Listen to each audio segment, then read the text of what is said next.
Hello, friends. I'm Su. Um, Nice to meet you again. Today I'm going to talk about the topic of the alienation of reason. But because of that, I talked about this topic probably a lot in the past. Um, so I'm going to give some specific examples today. So I just call it on a second thought of the alienation of reason. Um, the first example I want to give is in the Hollywood movies, in which you see that a gangster put a gun on the head of you, or other very extreme situations in which the bad guy, the criminals, just impose their will on you um, and just start to reason with you before he put the trigger. Just follow his order, and he give you good reasons for that. And sometimes this kind of gangster is very polite and handsome and even very cool. So such roles were deliberately presented by Hollywood in a very cool way, and even the audiences admire these gangsters. They think, "Wow, this is a reasonable gangster. This is a polite and reasonable gangster." And he's cool, and he makes a point. He makes a very good point. And in such scenes, I always find it very funny, but I never found it cool. I never found it. Um, I never found that the gangster's behavior were justified, and I also didn't find him cool. But most Western audiences find him cool anyway, and kind of agree with this gangster's behavior, and especially regarding in some of the movies regarding what kind of suffering the gangster himself has been through, what kind of injustice he has come through. And this is a collective form of the Stockholm syndrome of the Western audiences. And on the other hand, Hollywood actually does this to encourage you folks to do this kind of crimes, as long as these crimes are so-called justified. But if you think carefully about the logic behind it, it's kind of scary because people only take you seriously, only take your reason seriously if you put your gun on their head. And if you're just a peaceful person and it's not so important, and when you talk, when you reason with the public, it seems that nobody takes you seriously. And if you think carefully about this whole logic, it's very scary actually. The second example of the alienation of reason is the political debate in America, in which every participant is given very limited of time to present their ideas and start to debate with each other. In which most of the time they actually fight with each other. Actually, it's not really like a debate in the sense of um, a classic dialogue of ancient Greece between Socrates and his friends, for example. It's more like a verbal form of boxing. Um, um, Take Trump, for example. He doesn't know anything, but he always pretends that he knows everything. It's quite contrary to ancient Greece, in which Socrates likes to pretend that he knows nothing, but he actually knows many things. Pretends that he knows nothing just to start a conversation with his friends, to let the other part talk, and then give make small questions. But if you look at the political debate in America, actually nobody wants to let others talk. Everyone wants to just talk himself and interrupt each other. So, in certain sense, you can really say that the modern American political debate is a dystopian form of the ancient Greek midwifery dialogue. The problem of the modern political debate in America is the reason serves an end for something else. It serves an end for the will of the oligarchs who controls the political debate. It's unlike the ancient Greek Socrates dialogue. Reason serves an end in itself. But it's quite confusing when I say the reason serves an end in itself. Um, because for Western audiences, this kind of word phrasing is always confusing. What does it mean by the reason serves an end in itself? But if I introduce a little bit of Chinese philosophy, which I also wrote about in my book, The Alienation of the West and China's Struggle, I mentioned actually the reason serves an end in itself means reason with justice. The traditional Chinese reason is always reason with justice. Every reason is reason with justice. It's not my reason, it's not your reason or his reason. No, it doesn't count. It doesn't. It's not convincing. The public wouldn't accept it. The only version of reason the public would accept it in Chinese, in traditional Chinese culture, is that you reason with justice. You reason with a neutral, natural, absolute justice. And there's only one justice, just like there's one God. And for Western people, this is almost impossible to be understood. What does it mean by neutral justice or natural justice?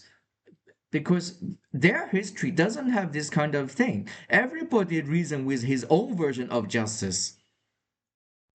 But in Chinese culture, the society would not be able to survive if there's no agreed, neutral, natural form of one justice.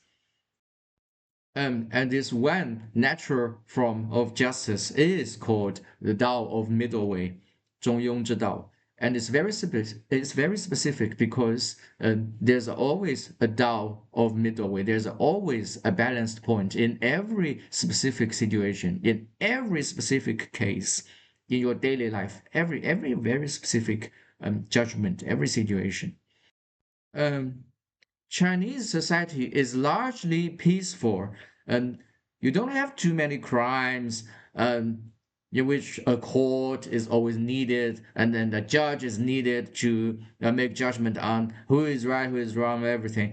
And there not so strong need for that in traditional Chinese society, precisely because most Chinese people can agree with the point of justice by themselves among each other, among ordinary individuals. They agree with each other when they reason with each other, and when they reason with each other, they reason with justice, and they agreed with this very specific point of balance. The point they both agree. So the traditional Chinese culture doesn't really like a moral heroism, in which a superhero comes upon to solve the great injustice of a region or something like that. Um, well, there's one novel, The Water Margin, actually is the story of such a moral heroism. And this book was not so promoted by the intellectuals actually. And there's one saying in China: if you are young, you should never read The Water Margin, because that book actually promotes and encourages moral heroism. Um, but it's very interesting because I have a German friend. He actually likes such books so much But I'm not surprised. Because he's German. So this is so natural for him. This is something that they like. The Germans like so much. They like brutal justice, in which extreme violences are exercised after a long time of injustice in a certain area. Um, because it basically outlines their history. Their history was like that, actually. And here comes another point, that why, in Chinese traditional culture, the decades of years of Confucianism, education is so important because it kind of develop your mind. It kind of develops your mind, and gives you a good morality along with a good judgment. Um, and if you live in a society in which everyone is endowed with um, a good judgment and good morality, you wouldn't have so many conflicts, and you wouldn't need so many courts and judges because everyone can make good judgment by themselves. Um, the third example of the alienation of reason I want to give is the movie, the Hollywood movie, The Dark Knight, the Batman Dark Knight. I think everyone in the West watched that movie.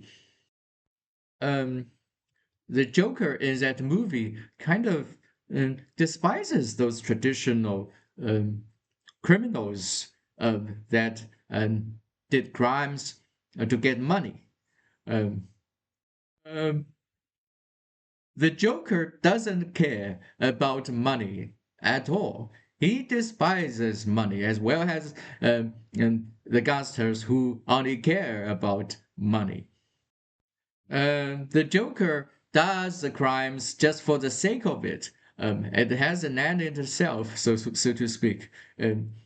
He does those crimes just for the sake of evil itself. He just enjoy it, just for the sake of it. He doesn't need to benefit anything from it. He just enjoy doing it, and it's so cool. But what's so scary is that the Hollywood promotes the role of the Joker, and everyone in the West, oh sorry, not everyone, but many people in the West, start to idolize the Joker, and they take him as kind of hero. They like him. They change their profile picture to the Joker. um, but if you think carefully about it, what the Joker is doing is just a dystopian form of the traditional sense of justice. Um, because the traditional form of the sense of justice, take Chinese society for example, is to do justice for the sake of justice, regardless of if I benefit from it or not. I would just do justice for the sake of it. Um, and if you read Immanuel Kant's third critic, the critique of judgment, there are some similar ideas, because he talks about the categorical imperative in which you just do this thing because there's a categorical imperative forces you to do so, not because you benefit from it, not because that you get pleasure or get benefits or anything from it. Um, Immanuel Kant's moral view is not so unfamiliar to the Chinese because his ideas come from Chinese Confucianism. Because the whole mindset of Immanuel Kant was inherited from Christian Wolff, and who was um, highly influenced by Chinese Confucianism.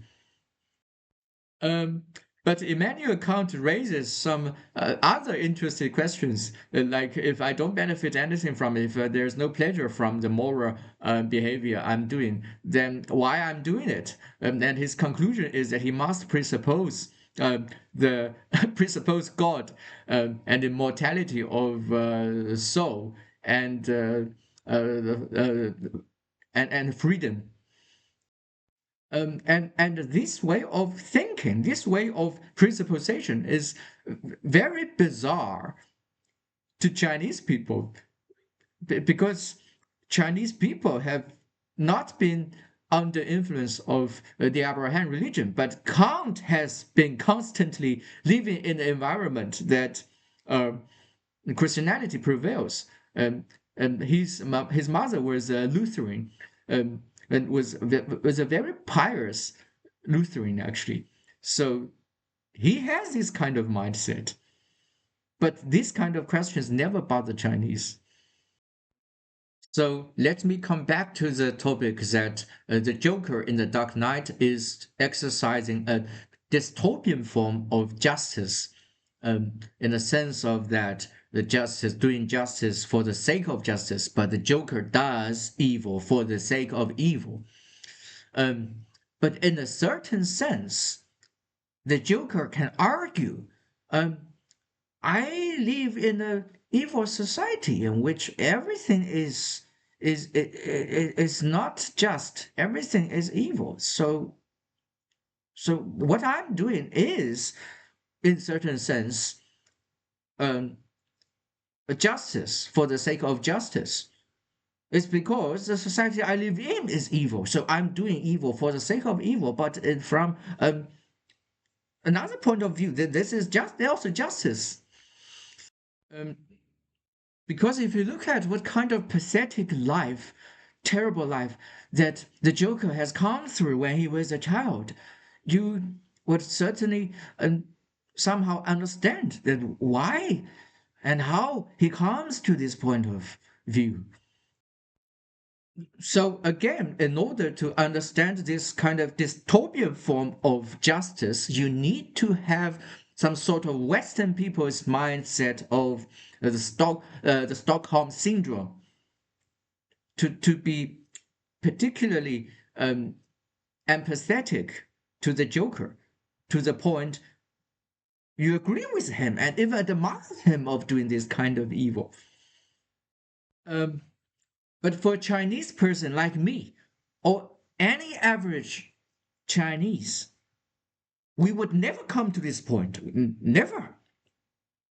Chinese people, even if I come through a very pathetic childhood life, a severe injustice, and the evil that society has been constantly doing to me, I would never come to the point whereby I would admire the Joker. Never. So, no matter what kind of pathetic life, what kind of evil, what kind of injustice I have come through in my life, I would never do evil for the sake of evil. But I would always do justice for the sake of justice. And this is something Chinese people universally agree.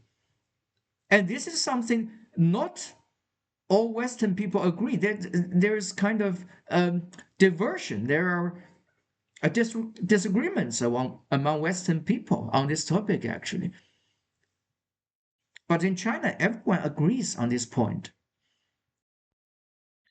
This comes to my old topic of that Chinese history doesn't allow antithesis, it only allows thesis. If a dynasty is corrupted enough, then we just overthrow the regime and build a new one. But we build a new one, not just destroy for the sake of destroying. No, never. And furthermore, we would never accept any kind of injustice that any regimes impose on us and then do this kind of injustice to others. No, this is something we would never do. Because if you look at the West, even when they overthrow their old regimes and old evil things and build new ones, they kind of impose those old form of evil on other races, on the rest of the world. The Western people never had the confidence and courage to build a society in which everyone lives with justice, everyone is treated with justice. because in their history they never had this kind of experience. So they don't really believe they can have it. And the only people who believe they can have it are the fanatic extreme leftists who don't have any experience and knowledge um, to achieve what they believe. Actually, what they are doing is quite achieving the opposite of what they believe. They are too young and too naive to build a world that is not childish, because their civilization is too childish and too short. If there has to be one ruler of the world to build a society in which everyone lives with justice, then the only candidate is Chinese. Nobody else in this world. Only Chinese.